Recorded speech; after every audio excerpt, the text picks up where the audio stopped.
Bom, vamos entrar agora no capítulo 3, onde a gente vai começar falando de funções meromorfas. Então, uma função meromorfa é basicamente uma função holomorfa, exceto por alguns pontos isolados de singularidade. Okay? Bom, aqui ele dá só uma introdução, um pouco de motivação. Quem quiser depois ler com calma. Vamos aqui para o que interessa. Tá?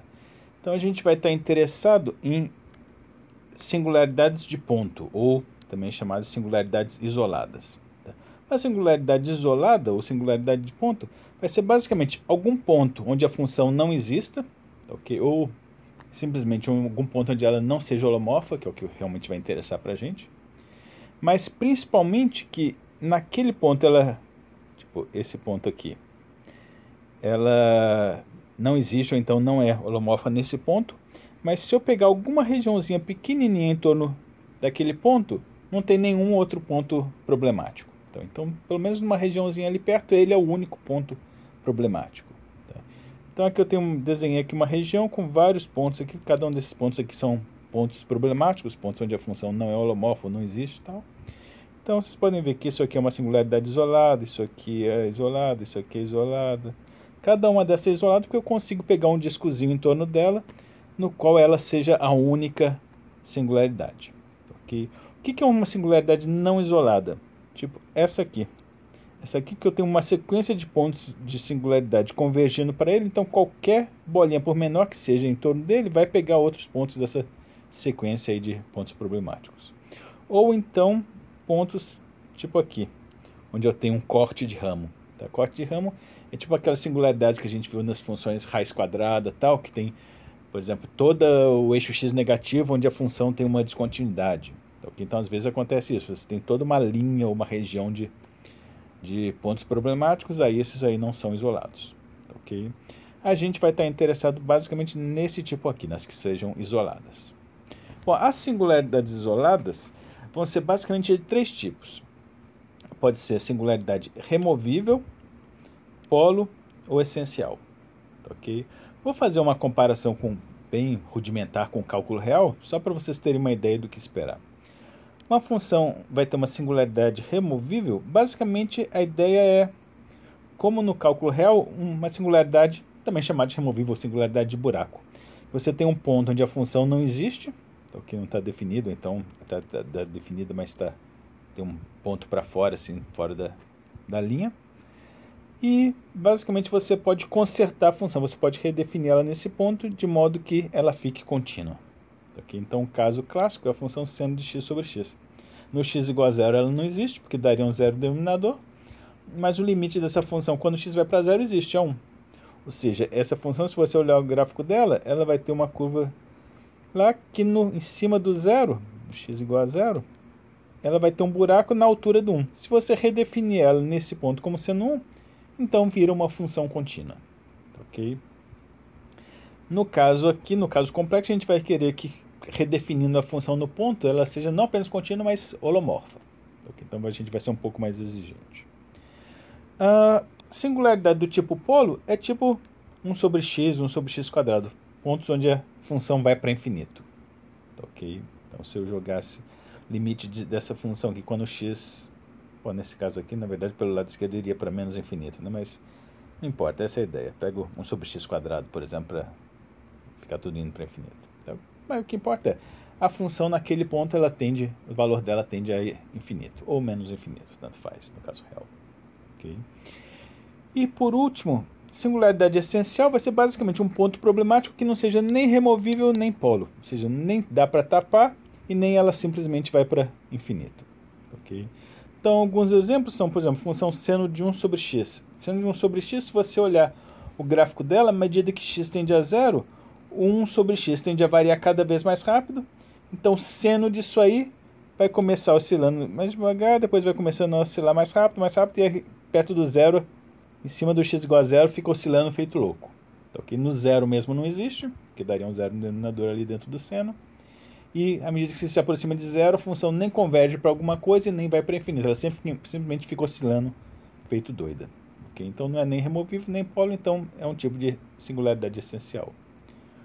Um outro exemplo clássico no caso real é a função exponencial de 1 sobre x. Exponencial de 1 sobre x Se o x tende a zero pela direita, 1 sobre x vai para mais infinito, exponencial de mais infinito vai para mais infinito. Okay? Se o x tende a zero pela esquerda, 1 sobre x vai para menos infinito. E a exponencial de menos infinito vai para zero. Então, pela direita, o gráfico tende para infinito, para a esquerda tende para zero. Ok? Então, não é nem removível, porque não dá para simplesmente tapar esse buraco, porque ainda tem aquele outro lado onde ela vai para infinito, e nem é apólogo, porque ela não está só indo para infinito. Né? Então, uma mistura das duas coisas, que acaba não sendo nenhuma coisa nem outra, então também é essencial. Okay? Então, essa seria a ideia, basicamente, das classificações de singularidades isoladas no caso real. Okay? No caso complexo, vai ser parecido. Okay? Então, uma singularidade vai ser removível. Se você tiver uma função que não é holomorfa num certo ponto, mas você conseguir redefinir a função naquele ponto, de modo que aí ela fique holomorfa. Okay? Vai ser polo, basicamente, se a função em módulo tender a infinito, à medida que você se aproxima do ponto. Depois a gente vai dar uma definiçãozinha mais precisa. E vai ser essencial também quando não acontecer nenhuma coisa nem outra.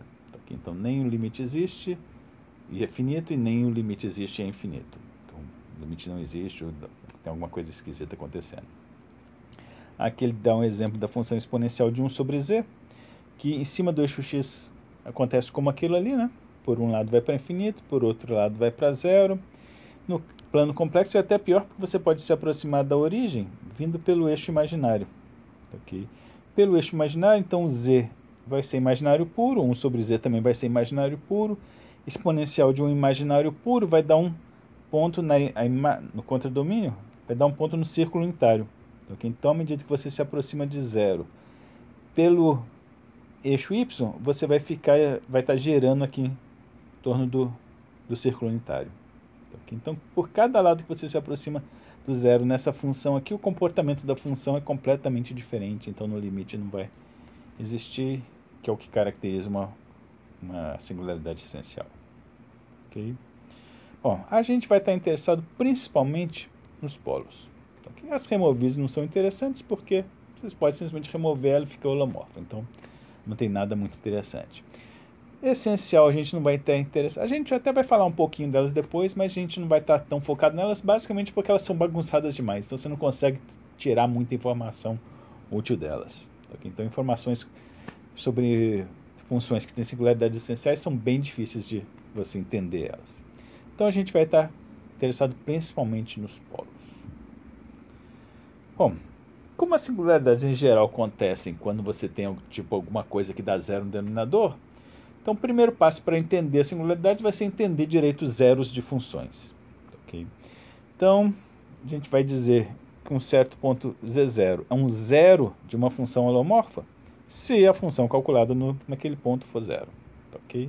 Então, a mesma ideia que você teria de raiz de um polinômio, só que aqui, ao invés de chamar de raiz, se chama de zero. Simplesmente um ponto onde a função dá zero. Okay? E a gente já viu um resultado que, se eu tiver uma sequência de pontos onde a função seja sempre zero, convergindo para um ponto ali, okay? Se isso acontecer, na verdade, a função não vai poder ser zero só nesses pontos, ela vai ter que ser zero numa região toda. Então, ela vai ter que ser identicamente zero ali. Okay? Então, isso impede que zeros se acumulem. Okay? Então, funções holomorfas, quando elas estiverem zero, vão ser sempre zeros isolados. Eles não podem estar uma linha contínua de zeros, não pode ter uma sequência convergente de zeros, vão ser sempre zeros isolados. Okay? Então, isso aí já simplifica bastante o comportamento das funções perto desses pontos. Bom, e aí, o que ele vai fazer agora é mostrar esse teorema. Tem alguns detalhes técnicos aqui. Ele pede que a função seja holomorfa num conjunto aberto, conexo, tem um zero nesse ponto z0 dentro da região e não se anule identicamente na região toda.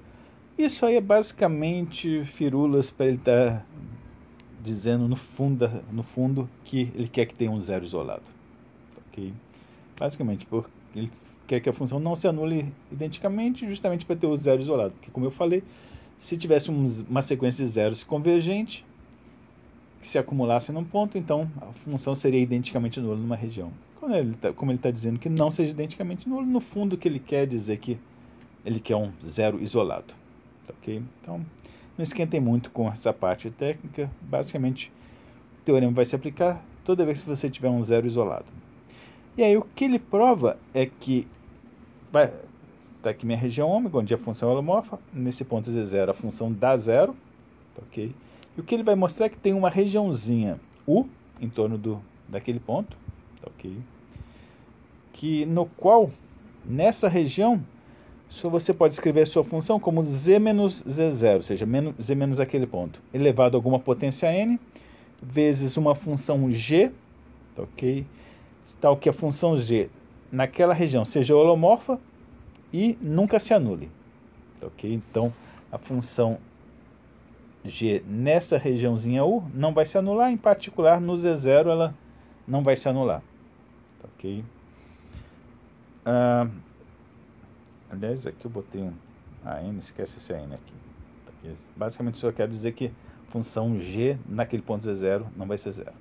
Então, uma função holomorfa que tem um zero, você pode reescrever como uma potência de z menos aquele ponto, vezes uma função também holomorfa, mas que não se anula. Ok? E uma coisa que é importante é que essa decomposição aí vai ser única. Ok? Vai ter uma única potência n, tal que eu consiga reescrever minha função f dessa maneira aí. Ok? Bom, como que ele vai provar isso aí? A ideia básica é, como minha função f era holomorfa, ok? Naquela regiãozinha, então vai ter pelo menos um disco, e no final das contas essa região vai ser basicamente esse disco, pode até se estender mais, mas a gente vai provar basicamente por um disco. Um disco no qual a função tenha uma série de potências. Ok? A gente já viu que toda função holomorfa vai ter uma série de potências em algum raiozinho ali, em algum disco. Ok? Então, pega minha região como sendo o disco, no qual essa função tem essa série de potências. E aí o que vai acontecer? Essa série de potências vai ter alguns termos, né? A0 mais A1 vezes Z menos Z0 mais A2 Z menos Z0 ao quadrado sobre 2, etc. Ok? Pode ser que alguns termos se anulem. Pode ser que esse aqui seja zero, pode ser que esse aqui seja zero. Tá? Se a constante A for zero, esses termos vão desaparecer. Ok? Se todos zerassem, minha função seria identicamente nula. Okay? Se todos os termos da série zerar, minha função vai virar simplesmente f de z igual a zero para todo z.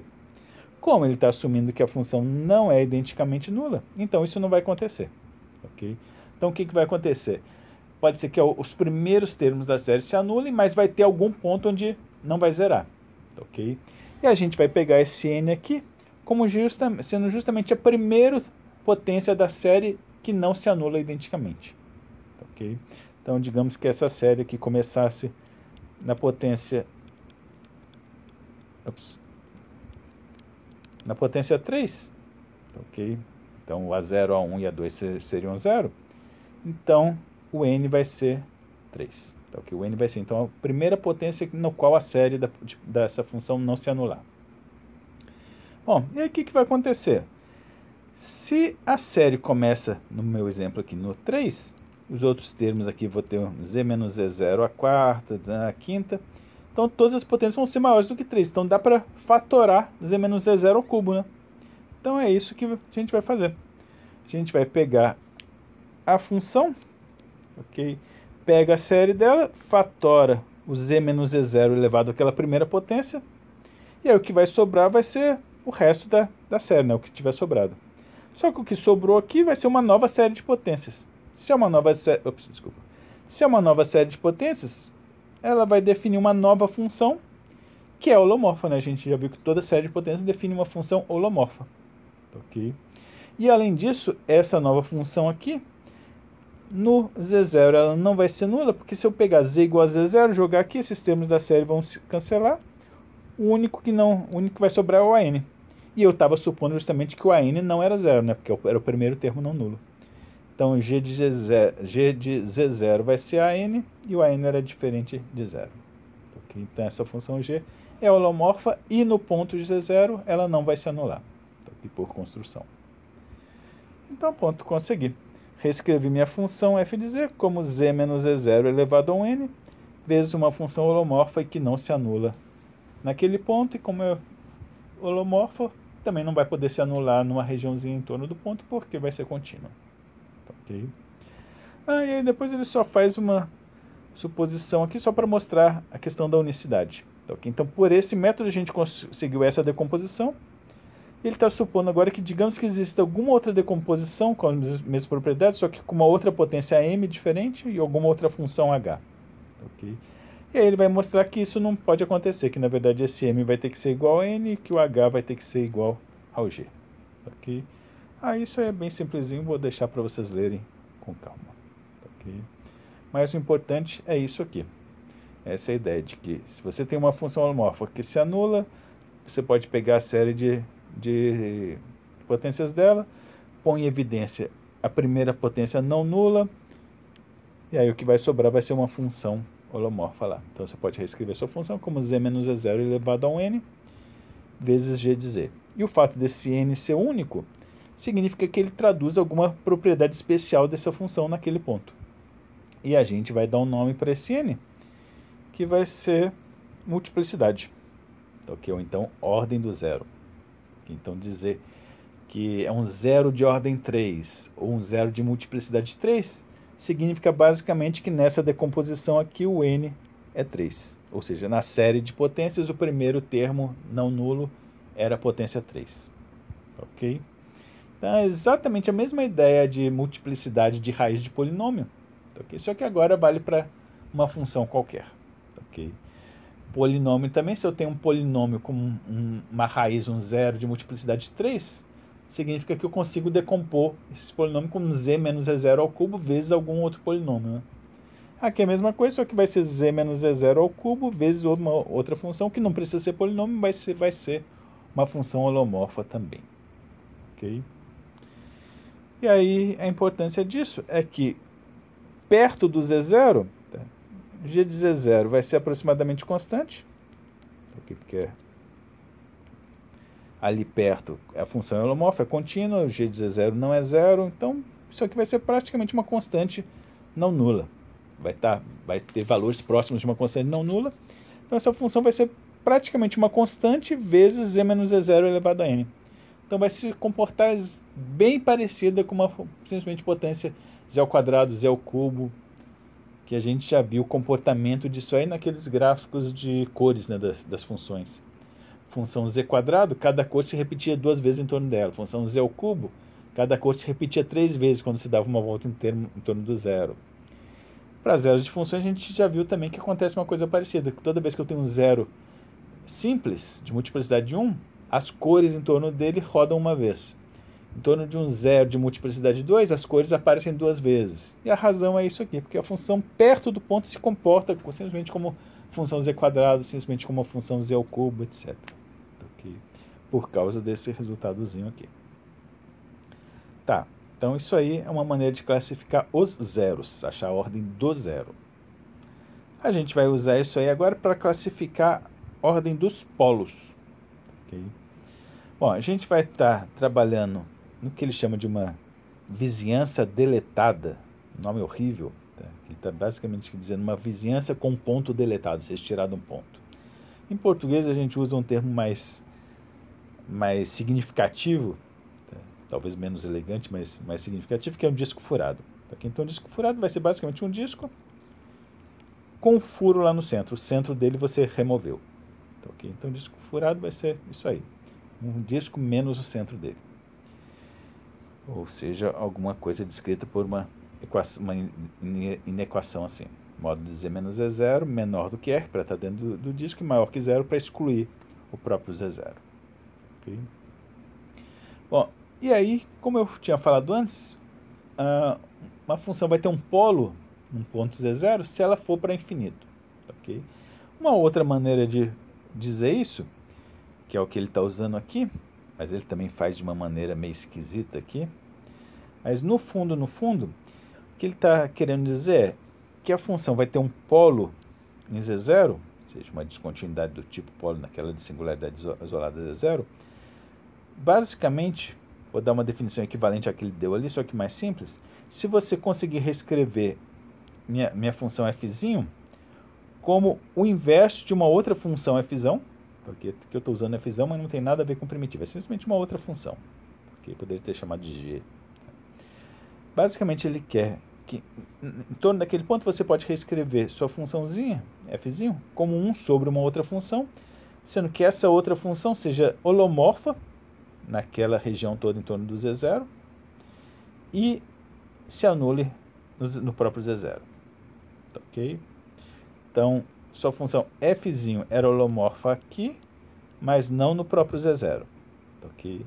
Mas eu estou assumindo que dê para achar uma outra função que seja holomorfa em tudo, incluindo o z0, mas que se anule no z0 e que a sua fzinho seja 1 sobre aquela ali. Ou seja, basicamente, sua função vai ter um polo ali, se ela for inverso de uma função holomorfa que se anula naquele ponto.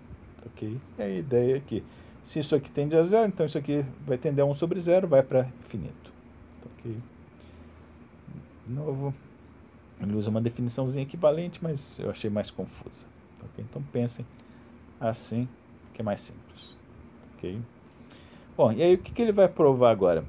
Ele vai provar que se a função tiver um polo, ou seja, se estiver nessa situação aqui, então, numa vizinhança daquele ponto ali, então, aqui em torno do ponto, mas não no próprio ponto, você vai poder reescrever sua função f como z menos z0 elevado agora a uma potência negativa, vezes uma outra função que seja holomorfa e que não se anule.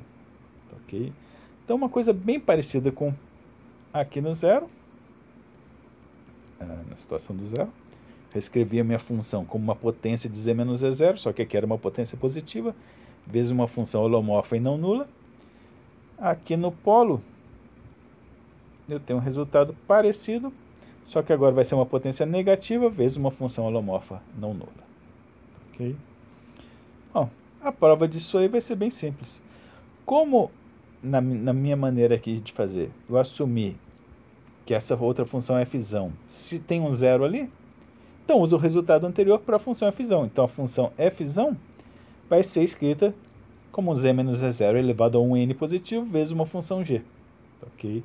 E aí, como meu fzinho era 1 sobre fzão, então vou ter meu fzinho vai ser 1 sobre isso aqui. Aí 1 sobre essa potência positiva vai virar essa potência negativa. E o 1 sobre g vai dar a função h. Ok? Que vai ser holomorfa porque a g era holomorfa e não se anulava. Ok? Então, 1 sobre ela não vai ter problema. Vai ser holomorfa. Ok? Então, tá aí. Então, polos se comportam como zero, só que com potências negativas.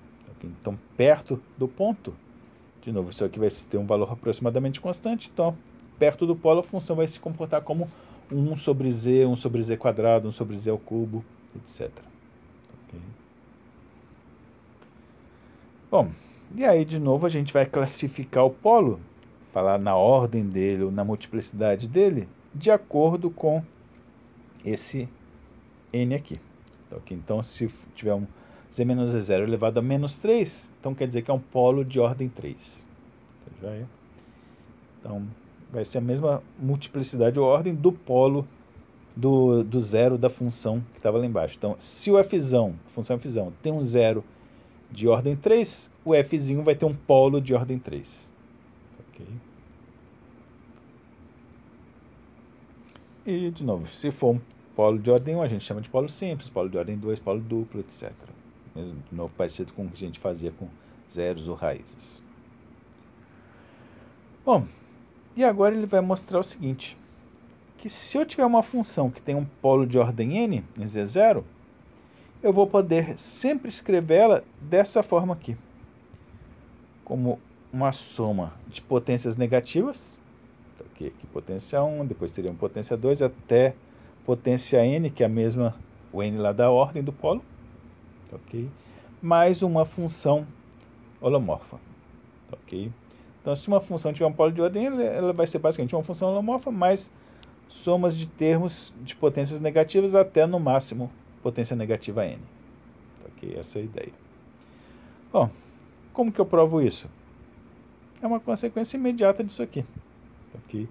Se tem um polo de ordem n, significa que eu posso escrever minha função dessa maneira aqui, e essa função h é holomorfa. Se a função h é holomorfa, então ela vai ter uma série de Taylor. Okay? Então aqui eu vou ter uma série de Taylor, que vai ser multiplicada por essas potências negativas de z menos z0. Então o que vai acontecer? Aqui é a série de Taylor do h.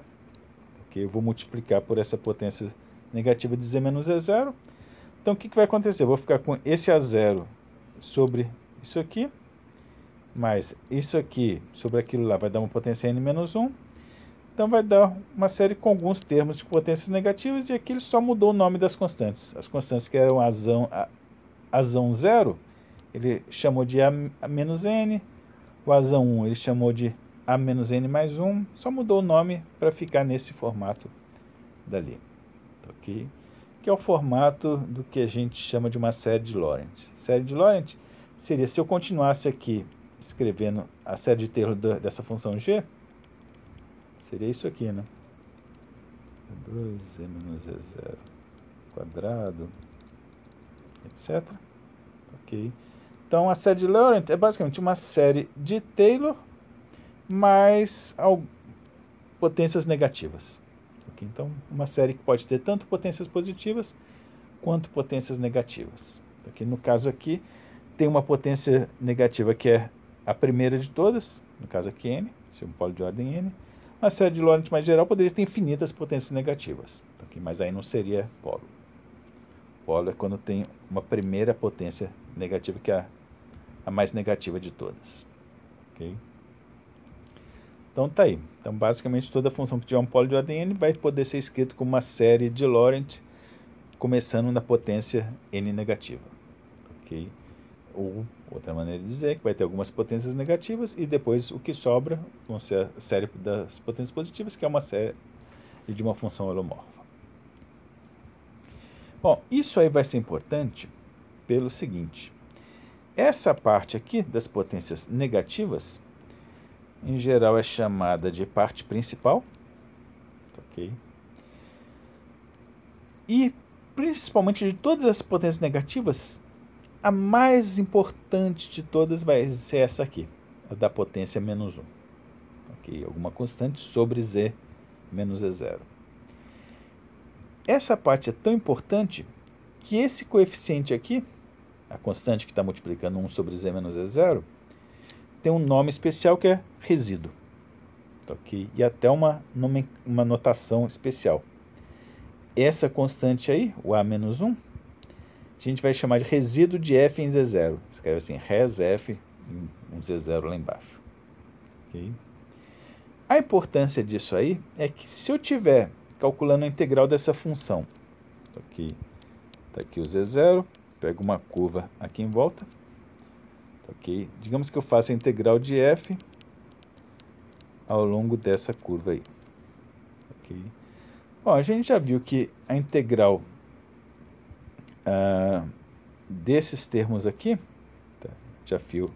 Já calculou a integral de potências de 1 sobre z menos z0 elevado a alguma coisa em torno de curvas assim, no exercício lá da lista.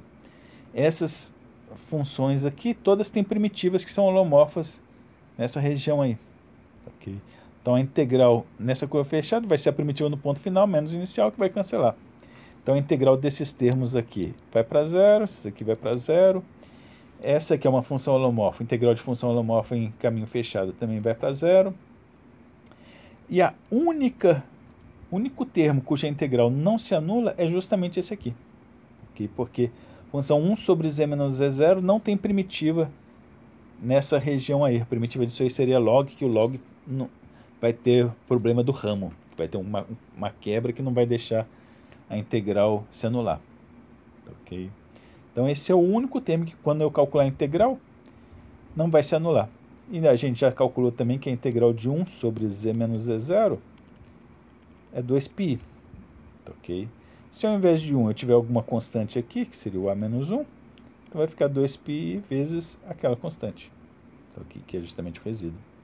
Ou seja, a integral da função toda vai dar 2πi vezes o resíduo, a menos 1. Ok? Porque a integral de todos os termos se anulou, exceto esse aqui que dava aquele resultado. Ok?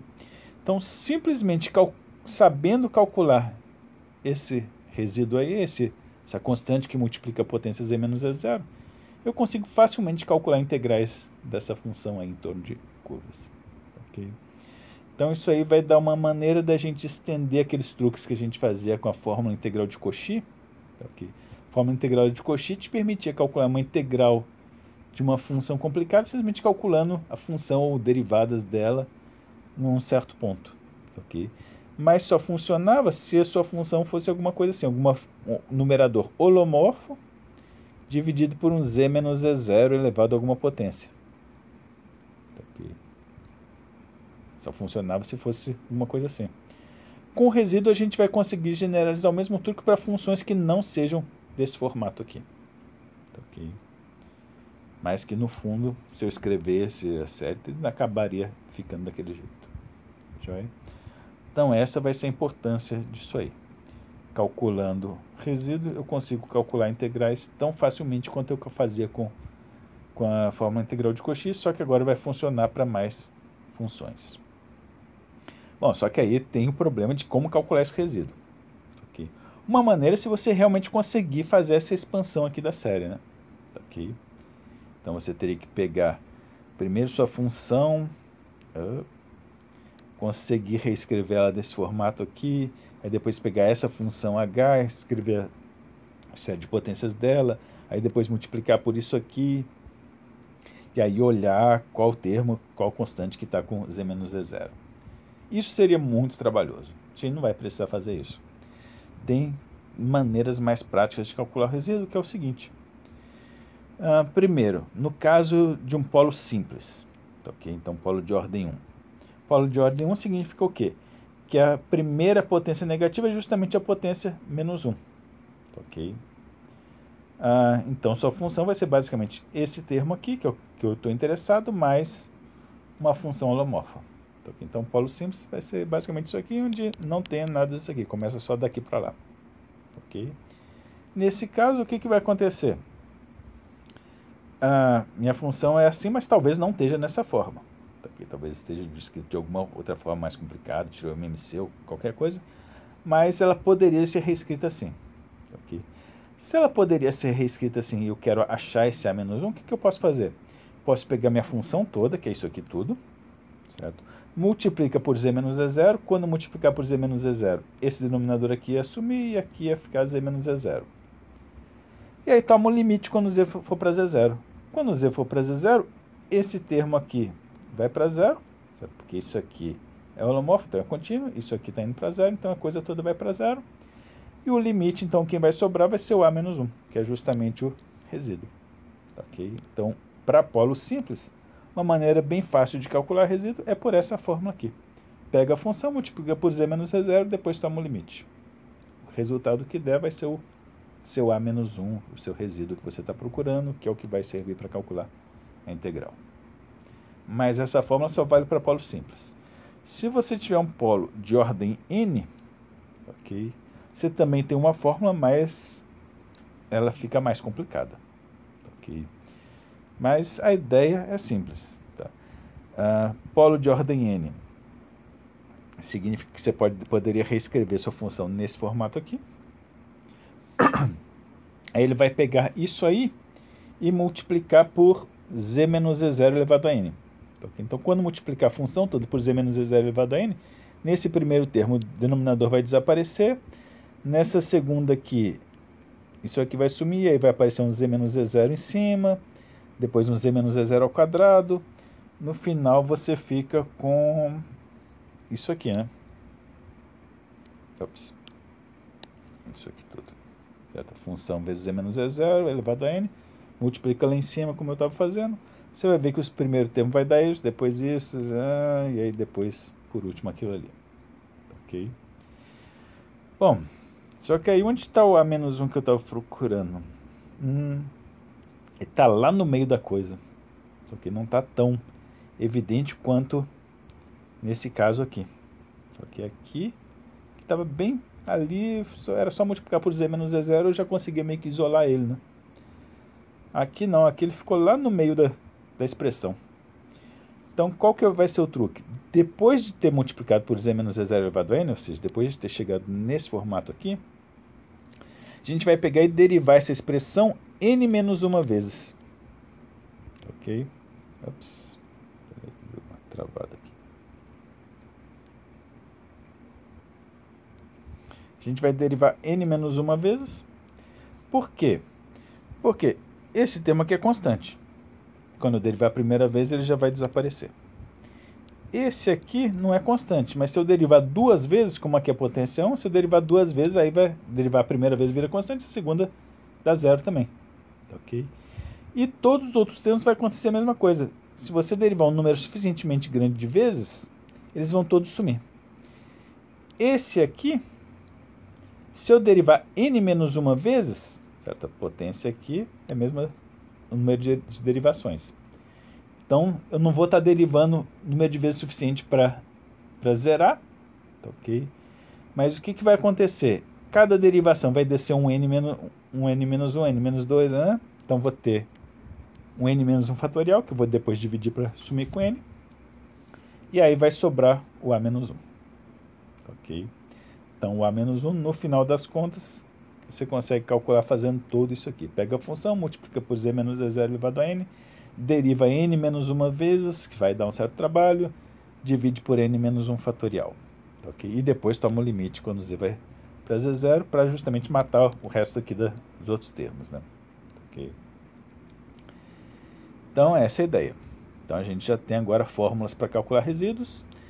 À medida que a ordem for ficando grande, essa fórmula aqui vai ficar horrível de fazer as contas, mas felizmente na maioria dos casos a gente vai estar interessado só ou em polo simples, que tem essa fórmula fácil, ou no máximo polo duplo, com muito, raramente, talvez polo triplo. Okay? Porque além disso começa a ficar muito trabalhoso. Então é isso. Parar por aqui, depois a gente vê como usar isso aí na prática.